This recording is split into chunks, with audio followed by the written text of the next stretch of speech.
Okay, back to part 2 of sign numbers, and we're actually going to use some of the ideas and concepts that hopefully you watched in the first part of the video. This is part 2, and this is actually using the application of what's happening with these things. The absolute value comes from the order of operations, and we learned in the order of operations that parentheses are first, and now we're adding to all the concepts of parentheses and braces and brackets. And that concept that we're looking at today is absolute value is on this highest order thinking scale, okay? So the absolute value of a number means its actual positive sign.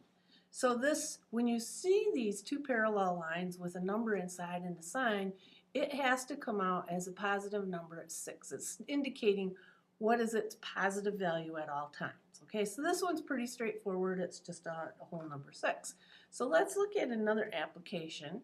Let's look at if we have a sign outside and we have the opposite sign inside, we have to follow the order of operations. The first thing we learn is this has to come out as its positive value. So it comes out as a 3, and then we apply the sign on the outside. So in this case, we have a -3. Okay, this is not a sign times a sign like some students may think. It is an the PEMDAS. Remember that, please excuse my dear Aunt Sally. So it's parentheses, exponents, multiplication, division, addition, and subtraction. These are parentheses are always first. We satisfy that rule first, then we take care of the exponent. Multiplication and division from the the left to the right, just like we read. And addition and subtraction as it appears from the left to the right, just like we read. Okay, so that's an aside, okay? So we're following that rule. It says take care of the parentheses first. In this case, it's the absolute value sign. That's one of those conditions, okay? So the next step, let's look at another one, and I'm going to clear the screen so that it's not so messy for you. Let's look at another application of it, and we'll look at the opposite of the absolute value of 4 plus the absolute value of the opposite of 6. Now let's look at this. This number falls out as its whole value, even though it already is the positive form. We apply the sign. We bring this sign down, and we look at what's in here, and we bring it out as its positive value because that's what these two symbols mean. Its absolute value is its positive side. So then we can perform the operation. We have $6 we spent for, we have $2 to the good. Okay, so that's that kind of application. So these are the concepts that you'll have first to look at in sign numbers, okay? Then we're going to move on to addition and subtraction of sign numbers. And, you know, you just have to think these things through. So let's look at another application problem. 14 plus the opposite of 8 equals something, right? So let's look at what this happens here. Let's say that we have two signs here. It's conflicting signs. What sign is in the position? Who wins this war, in other words? Remember when we looked at the chart where if we have an odd number of opposites, it stays opposite. And then we can say that we have a value of 6 left. This is just a simple problem because we know, the opposite takes over the problem. And it simplifies here. So let's look at another one. Let's look at 15. Well, let's clear the screen so that it doesn't look mixed up, okay? So let's look at 5 out of 13 added to the opposite of 8 things out of 13 things. How are we going to simplify this? Let's look at this. Here we have that situation again. right here, those two conflicting signs. Who is in charge? This number just stays exactly like it is. And then we have to say an opposite times a positive is an opposite, or we apply the even odd rule. There's an odd number of this symbol, therefore it stays, and we can do this operation. Now, this should be a 15, sorry. My crummy writing, okay?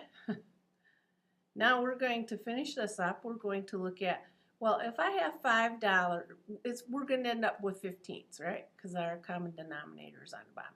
If I have $5 and I spent 8, I still owe, right? The sign of the largest number stays. I still owe $3. See? 5 and 3 is 8, so we satisfy the problem. $5, I spent 8 out of 5, I didn't have enough, right? So I'm $3 in debt. So I had to borrow money from a friend or something. And that's just, we started out, this is an addition of like signs. Next example will be, let's look at the opposite of 9 minus the opposite of 3. We're going to come up with a solution for this, but first we have to take care of this number out here. We're not going to do anything with yet, but we're going to go up here and we're going to look at these two signs. Two like signs always multiply together as a positive. Opposite times an opposite is therefore a positive. Now the difference here, this large number is in control, so I know I'm going to have an output negative. And I said, well, I had a $9 debt, and I paid $3 on the debt, so I still owe $6 on my debt. So I always like to try to do it as money for students so that they're getting a better picture of what's really going on. Money seems to be a good thing to do. So let's look at our next one. We have 5 minus the opposite of 7. Again, we bring the 5 down because it's not going to change. Then we have to look at these two conflicting signs. And because they're a pair, that pair becomes a positive. And then we just sum these two together. Hope you're getting a little bit of a good view of what's going on here so that you can apply these examples for yourself. So if I do another one and I say I have $8 and I spend $12, do I owe a debt? Sign of the largest number stays, and the difference between these two numbers is 4. So let's do a little bit more complex one because everybody thinks fractions is complex. I don't think they're complex. I think you just have to learn how to use the rules of what's going on. So this is the opposite of 12 minus 1/12 and minus the opposite of 5/12. Apply the rule. An even number of this symbol, right? So we know this one stays itself. An even number of this symbol, and this becomes 5/12 positive because even, 1, 2, that's even number, the sign changes and it's here. So if you need to, you could change with the commutative property. We can change how we look at this problem to our advantage if you want to. I could basically look at it. I have $5, I spent 1, so I have 4 left, right? And then we have to reduce that, and we know that 4 fits in itself 1 times, and 4 fits here 3 times, so in the end I have 1/3. Or you could look at it this, keep it, change it to your advantage, and 5 minus 1 is the 4 out of the 12. It's the same thing. Reduce it to 1/3. So fractions are just applying the rules in a sequence that you remember them. Now let's look at multiplication and division. so that you can get an idea of what's going on with everything. Let's do 7 times the opposite of 3. What would we get? Well, we know 3 times 7 is 21, but I want you to look at how many symbols are here. There's an odd number of this symbol, so this has to remain negative, okay? So it's really a matter of just counting signs. So let's look at another one, and we'll do the opposite of 6 times 4. How many signs are there? How many opposite signs or negative signs to you? There's 1. That's odd, so it's going to remain that way. 4 times 6, 24. And it's the opposite of 24 on the number line. So I always try to relate things back to where its origin is. So let's look at another one. The opposite of 36 divided by 2.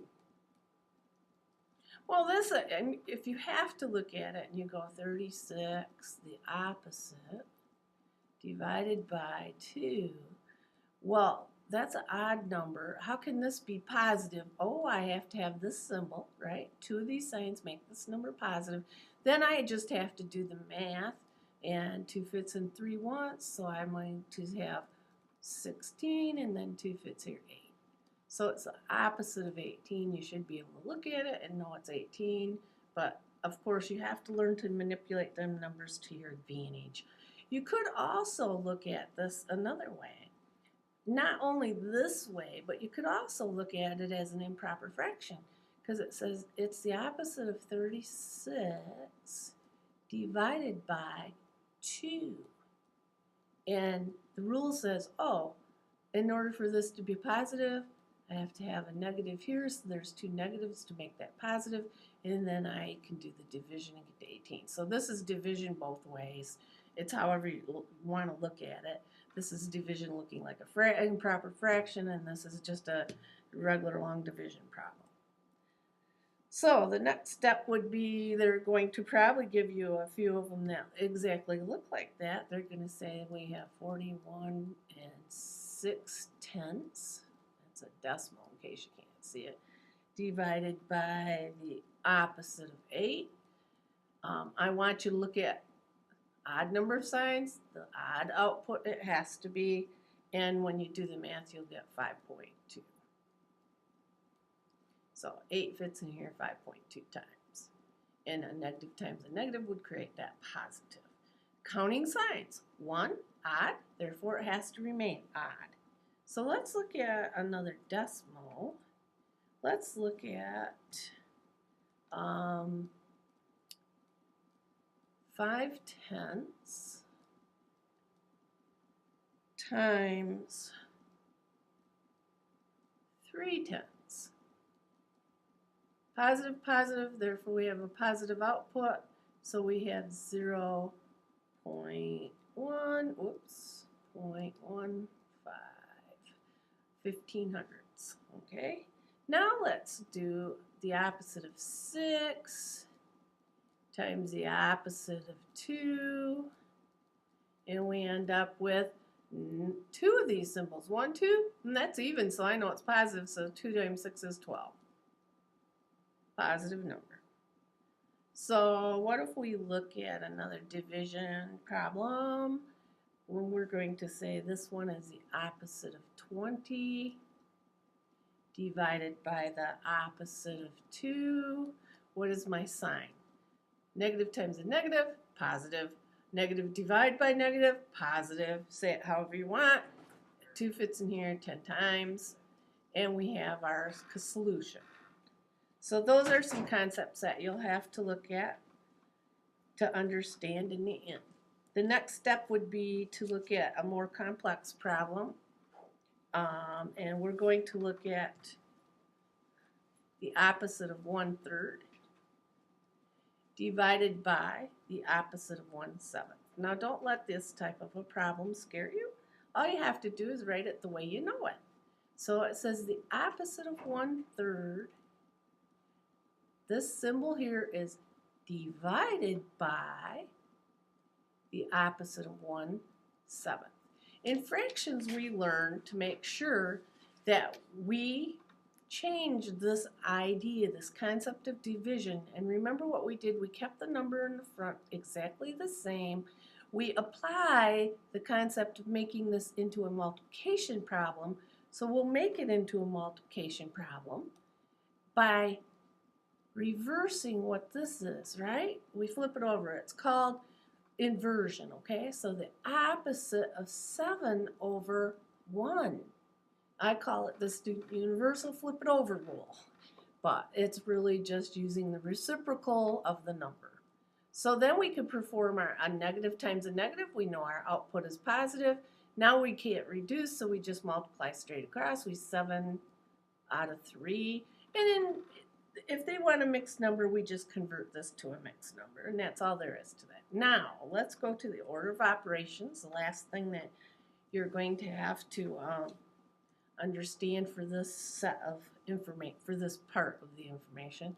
So let's do 2 times the value of 12 minus 18, close this value, added to the opposite of 3 to the second power plus 4 times the opposite of 6, okay? This is the order of operations problem, so we have to remember what goes first, parentheses, then we do our exponents, then we do our multiplication or the division, whichever one is first in the problem. And then we do the addition or the subtraction, and it is whichever one appears first in the problem. So let's do this. We're going to do parentheses first. So our parentheses, we have to satisfy this part. So rewrite this one. What is the solution inside of here? I have $12, but I spent 18, so I owe 6. Now, I bring this down with the parentheses. I've satisfied that. This just indicates multiplication. Bring down my stop sign. I call the addition and subtraction signs stop signs because I can't do anything with them until the end. Okay? That's why I call them a stop sign. So this, I have to remember, what does this mean? I'm going to bring it over here for a minute and look at it. It says the opposite of 3, all of it to the second power. It's inclusive. So it's saying I'm taking and distributing both that power to both symbols inside those parentheses. So it's really saying the opposite of 3 times the opposite of 3. And when I have those two opposites, I end up with that even rule, which is a 9. So this is added to 9. And then I could do, what is this? 6 times 4 is 24, but who's in charge when it comes to these symbols is what we're looking at. I know it's going to be the odd number, this odd symbol, because it's 1. There's only 1. 6 times 4, it's the opposite of 24 because of that symbol. Now I have one more step. I did a lot of stuff. I did the parentheses. I did first.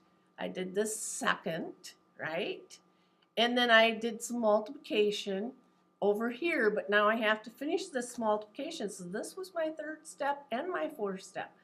Now I have an opposite times an opposite, which is a positive. So 6 times 2 is 12, and then plus 9. Minus 24. Now I'm at my stop sign level right here. That's what I call my stop sign level.